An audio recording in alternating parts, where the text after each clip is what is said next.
Баршаңызға қайырлы күн. Бүгін пеште піскен тауық етін дайындайтын боламын. Видеоны қарап, менімен бірге соңына дейін болыңыздар.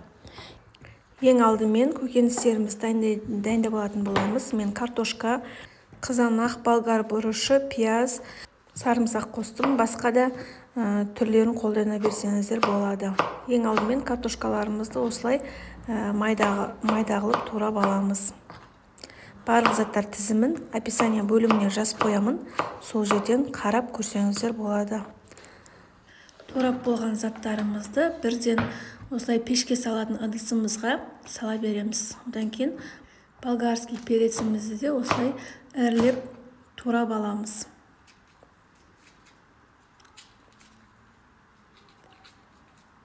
Кезегімен барлығын ірілеп турап дайындап аламыз.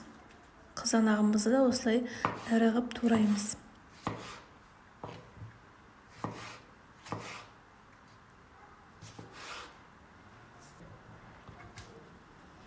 Одан кейін пиязымызды да майда болса 3-4 бөлікке, ірі болса өздеріңізге ыңғайлап турайсыздар.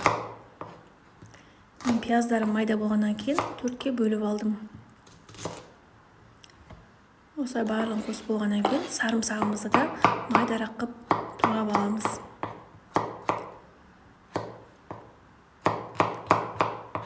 Барлығын салып болғаннан кейін ең алдымен зәйтүн майын құятын боламын. Зәйтүн майы болмаса, сұйық майды пайдалана берсеңіздер болады. Одан кейін 1 шай қасық тұзымды салдым. Қара бұрыш, қызыл бұрыш 1 қасықтан салып шықтым. Барлығын жақсылап араластырып, шетке қойып қоямын. Менің арнама тіркелмесеңіздер, тіркеліп, лайк басып, комментарий бөліміне өзіңіздің пікіріңізді жазып кетіңіз. Және де қоңырауша белгісін басып қойыңыз, келесі видеода сіздерге бірінші болып көрініп тұру үшін. Енді тауығымызды дайындап аламыз. Осылай 1 целый тауық кетеді. Керек емес жерлерін осылай кесіп алып тастаймын. Одан кейін әр жерінен осылай кесіп шығамын. Маринад жақсы сіңу үшін қалың жерлерін осылай кесіп алатын боламын.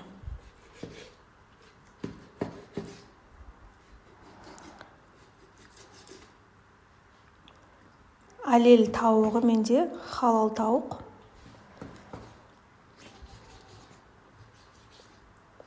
Осылай кесіп дайындап болғаннан кейін енді соусын дайындайтын боламыз маринадқа. Ең алдымен чесногымызды осылай майдалап турап аласыздар, болмаса осылай өткізіп аласыздар. Одан кейін лимон сығып, жарты лимон суын сығып қойдым. Зәйтүн майы, 1 қасық томат, 1 қасық қаймақ салдым. Одан кейін тұз, қара бұрыш, қызыл бұрыш, тауыққа арналған приправа осылай қостым.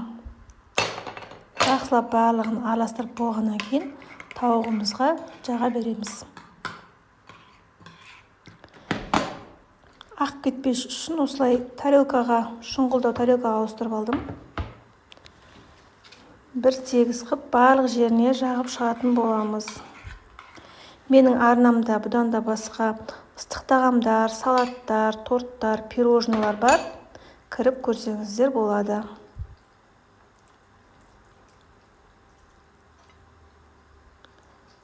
Осылай барлық жеріне жағып шығасыздар.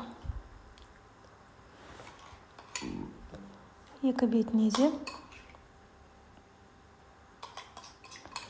1 түнге холодильникке қойып қойсаңыздар болады. Асығыс болсаңыздар, бірден салып пісіре берсеңіздер болады. Өте жақсы сіңеді, 1 түнге қойсаңыздар. Одан кейін осылай решеткаға салып 200 градуста 1-1,5 сағат пісіресіздер. Дәмді әрі оңай жасалынатын түскі кешкі ас жасап көріңіздер. Ұнаса лайк басып, комментарий жазып, достарыңызбен бөлісіп кетіңіз. Сіздердің әрбір басқан лайктарыңыз менің арнамның дамуына үлкен үлесін қосады. баршаңызға ас болсын. Менімен болғандарыңызға рахмет.